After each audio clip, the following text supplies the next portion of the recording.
Allah, Allah, Allah, Allah, ma lana maulan.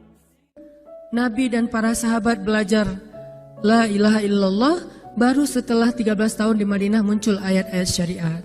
Syariat umroh, syariat haji, syariat puasa, syariat tilawah, syariat hijab. Sehingga ketika ayat hijab turun, perempuan-perempuan yang sudah belajar La ilaha illallah selama beberapa tahun tidak lagi sulit untuk menerapkannya. Begitu ayat hijab turun dibacakan oleh Nabi di dalam masjid, semua sahabat-sahabat mendengar itu dengan sangat perhatian. Lalu mereka semuanya pamitan, ya Rasulullah kami ingin pulang. Ngapain pulang? Mau ngasih tahu ke istri-istri kami supaya berhijab. Emang kamu punya istri? Oh ya enggak. Ada yang jomblo berharap punya istri, terus ngasih tahu ke siapa yang jomblo-jomblo? Itulah kasihannya ya. Enggak bisa ngasih tahu ke kakaknya, adeknya, apalah siapalah, mantannya mungkin. Pulang ngasih tahu ke istri-istri mereka, saudari-saudari mereka, putri-putri mereka, dan perempuan yang mendengar ayat ini dibacakan langsung menutup kepala mereka dengan benda apapun yang ada di tangannya. Mau jemuran, mau baskom, mau apa, pokoknya pegang apa, tutup langsung. Hijab. Kenapa? Ini perintah Allah.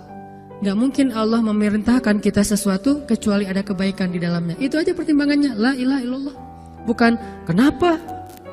Kan lebih nyaman gak pakai hijab. Kan ini, kan itu. Enggak. Satu aja alasannya. Alasan la ilaha illallah. Kalau ini perintah Allah, sami'na wa ata'na. Itu dampak dari la ilaha illallah. Dikasih perintah sesulit apapun, termasuk Zainab dengan Zaid bin Harisah. Pernah kan baca kisah Zainab di surat Al-Ahzab? Mungkin kapan-kapan kita bahas itu. Efek dari la ilaha illallah. Tiba-tiba Nabi datang kepada Zainab. Sebetulnya Zainab ini ada hati kepada Nabi Muhammad. Siapa sih yang gak punya hati untuk Rasulullah ya? Semua cewek juga pasti mengidam-idamkan pengen jadi istri Nabi. Karena otomatis istri Nabi itu adalah dijamin surga. Siapa yang gak pengen jadi istri Nabi? Di surga nanti punya rumah, satu rumah dengan Nabi. Kan keren banget. Kita bisa jadi tetangga Nabi aja di surga udah keren banget. Apalagi serumah dengan Nabi. Semua cewek juga pengen jadi istri Nabi, termasuk Zainab. Dan itu hal yang wajar. Pas Nabi datang ke rumah Zainab, Zainab udah kegeeran. Nabi bilang kepada keluarga Zainab, saya ingin melamar Zainab. Zainab udah bahagia. Untuk Zaid, untuk Zaid, bukan untuk Rasulullah. Zaid? Siapa Zaid? Anak angkatnya Nabi Muhammad SAW, bekas budak.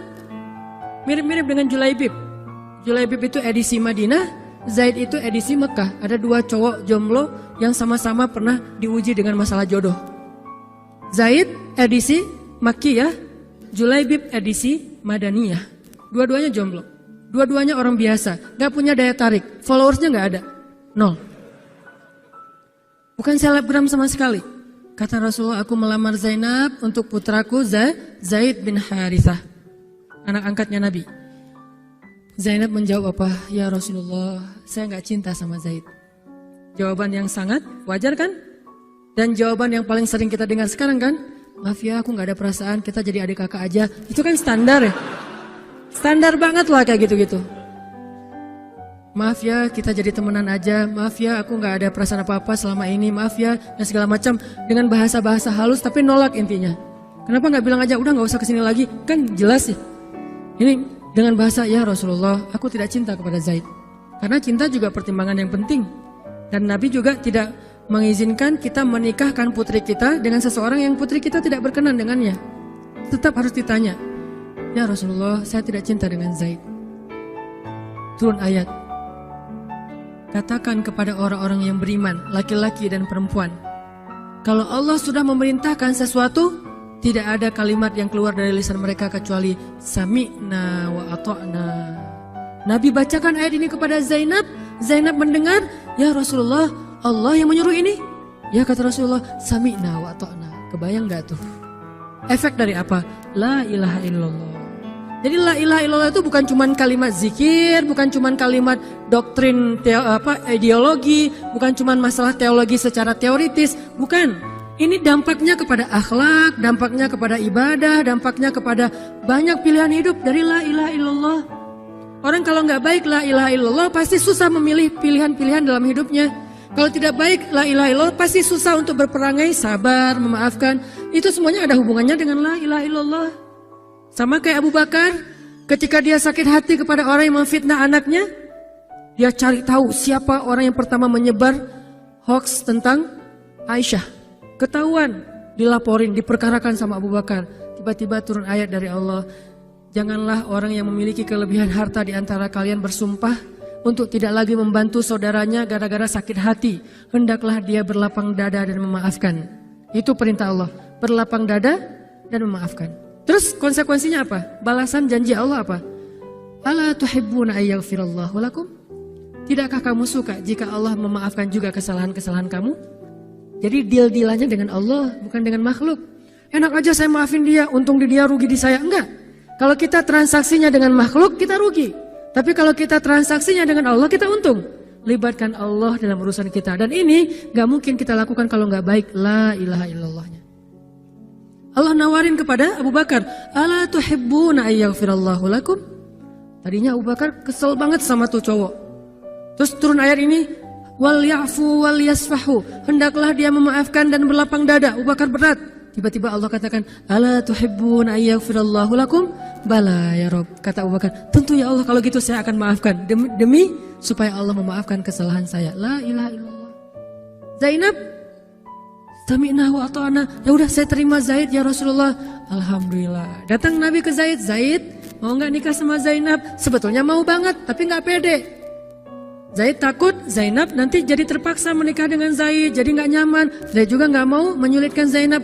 Ya Rasulullah, saya gak pantas untuk Zainab. Kata Zaid. Dibacakan lagi ayat ini. Ya Zaid, ini perintah Allah. Oh gitu ya Rasulullah. Sami'na wa ata'na. Buat Zaid sih gampang lah ya. Udah ada legalisasi ini dari Allah. Kalau gitu, ini bukan saya ya Rasulullah yang mau ya. Allah kan yang nyuruh. Ya saya emang gak mau maksa gitu ya. Tapi kalau Allah yang nyuruh, ya udah, apalagi saya gak punya pilihan dong gitu. Padahal Zainab, siapa sih yang gak mau cowok sama Zainab? Nikahlah Zainab dengan Zaid. Dan yang menjadi semacam khutbah nikahnya adalah Rasulullah SAW. Kebayang gak Zainab tuh punya hati ke Rasul, tapi Rasul yang mengkhutbahi nikah Zainab dengan orang yang Zainab gak cintai. Kebayang gak perasaan Zainab tuh? Ketika akad nikah, Nabi jadi saksi. Saya terima, kata Zaid, nikahnya Zainab binti Jahsy dan segala macam. Zainab, kebayang gak ada Nabi di situ?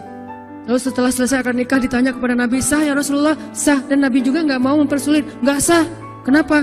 Harusnya sama saya. Enggak. Nabi orangnya fair. Nabi orangnya bijaksana. Orangnya dewasa. Gak kayak kita. Kita tuh bahaya banget jadi saksi kalau jadi mantan. Pasti gak sah.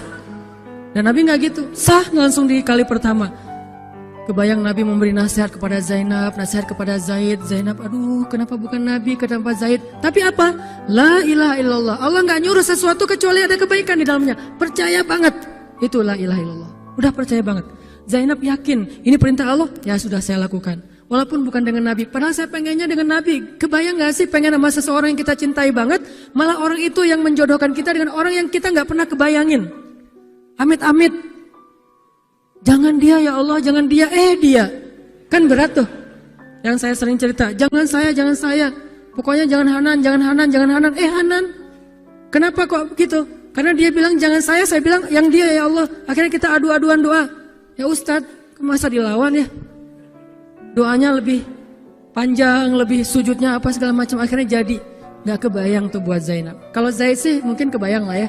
Gimana happynya Zaid menikah dengan seorang cewek yang semua orang Mekah pengen nikahin dia.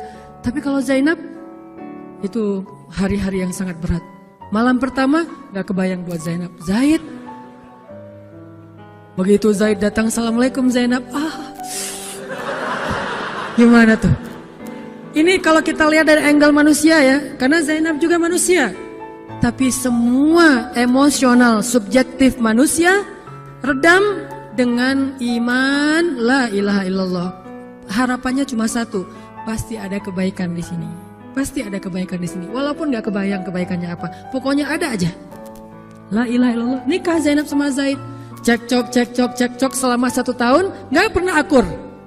Pulang kerja rame, berangkat kerja rame, pagi rame, sore rame. Gak cocok aja tuh Zainab sama Zaid. Berkali-kali datang berdua sama ke Rasulullah. Ya Rasulullah nasihati kami. Udah dinasihati pulang rame lagi. Di mobil aja berdua rame, macet apa segala. Ya udah nikmati aja rame gara-gara macet.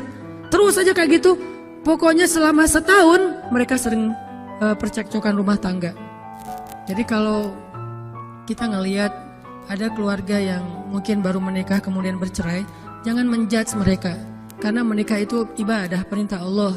Itu lebih baik daripada tidak menikah tetapi sudah melakukan banyak perbuatan dosa. Walaupun akhirnya nauzubillah ada hal-hal di luar dugaan, maka la'allahu khair, mudah-mudahan ada kebaikan. Mereka berani menikah muda aja, kita harus acungkan jempol. Mereka berani menikah muda aja, kita harus respect. Kan saya sering bilang no judgment, respect to other kan. Berani mengambil keputusan menikah muda, baru berhijrah udah langsung menikah. Itu bukti dari iman. Kenapa kita menjudge seolah-olah kita lebih baik dari dia? Emangnya kita berani melakukan hal yang mereka lakukan? Gak berani buktinya. Berarti dia lebih baik daripada kita. Walaupun kesudahannya, kalau mereka bercerai setelah menikah baru beberapa lama, ada yang lebih soleh dari mereka juga bercerai baru setahun menikah. Zainab dengan Zaid, dua-duanya dijamin surga. Dua-duanya dijamin surga. Pernikahan mereka cuma bertahan setahun. Setahun kemudian Zaid datang kepada Rasulullah. Zaid bilang, ya Rasulullah, kayaknya udah gak bisa dipertahankan hubungan saya dengan Zainab. Zaid, sabar. Rasul ketika Zaid mau datang sebetulnya udah dapat bocoran dari Allah.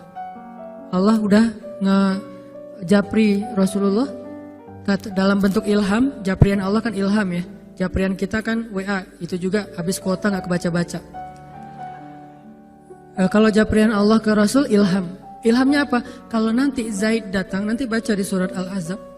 Kalau nanti Zaid datang kepadamu meminta nasihat tentang Zainab, bilang kepada Zaid, ceraikan istrimu. Kalau udah diceraikan, nanti kamu nikahi Zainab. Ini perintahnya juga berat buat Nabi nih. Kebayang gak sih anak angkat kesayangan Nabi yang selama ini baik banget sama Nabi, tiba-tiba dia punya masalah dengan istrinya, disuruh cerain dengan niat kalau udah cerai nanti dia yang nikahin. Kan gak kebayang tuh buat Nabi. Ditambah lagi Nabi itu orangnya ra'afah banget, sangat gak enakan. Kita aja gak tega kayak gitu. Emang ada yang tega kayak gitu? Gak tega kan? Zainab mantan kita sih. Sekarang cowok itu datang ke kita, suaminya Zainab. Ustadz, gimana nih Zainab, perlu saya pertahankan? Emang kalian dari awal udah gak cocok, cerai aja deh. Kenapa? Bentar lagi gue mau nikahin Zainab. Gak kebayang kan?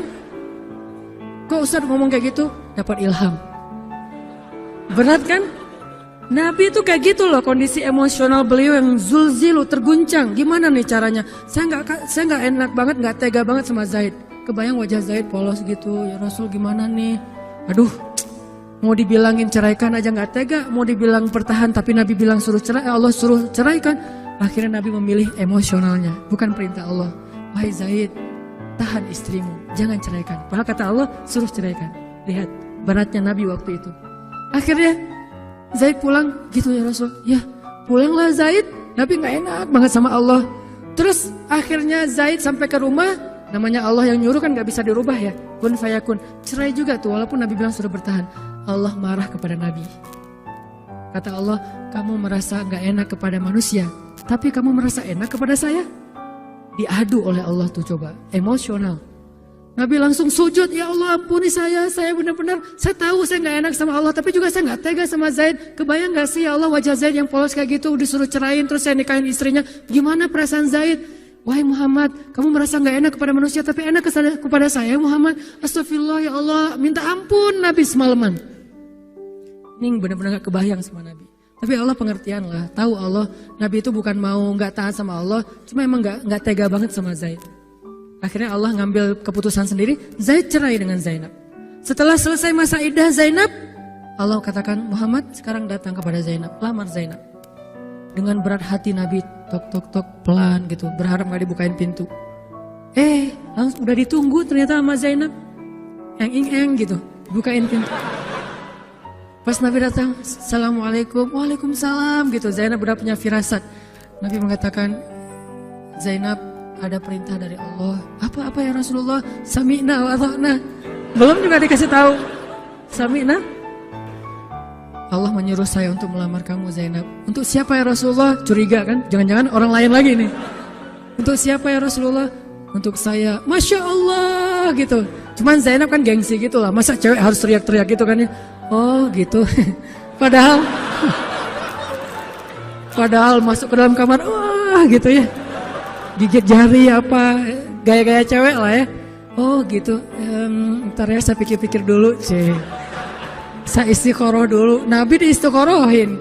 Udah diterima, sami'na wa ata'na. Dan inilah khair, kebaikan yang diharapkan oleh Zainab.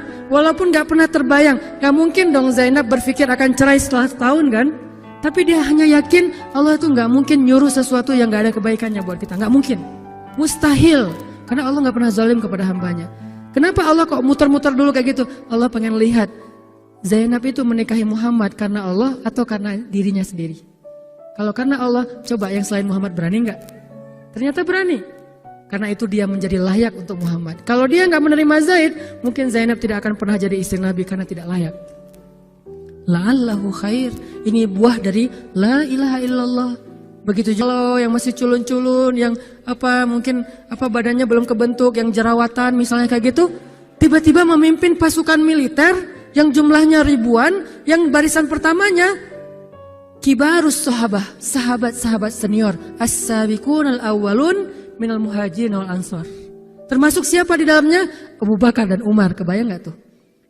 Memimpin pasukan yang di belakangnya itu Abu Bakar dan Umar. Maju, Abu Bakar dan Umar, ya, maju. Usama, kebayang Usama yang nyuruh. Abu Bakar, segaya. Umar maju. Zaid, anaknya Zaid, tapi tidak ada yang bisa membantah. Kenapa? Itu wasiat Nabi sebelum wafat. Aku perintahkan kalian untuk dipimpin oleh Usamah bin Zaid karena dia adalah anak muda yang luar biasa. Itu hadiah Allah untuk Zaid karena dulu mau menikahi Zainab walaupun hatinya sebetulnya tidak mau. Allah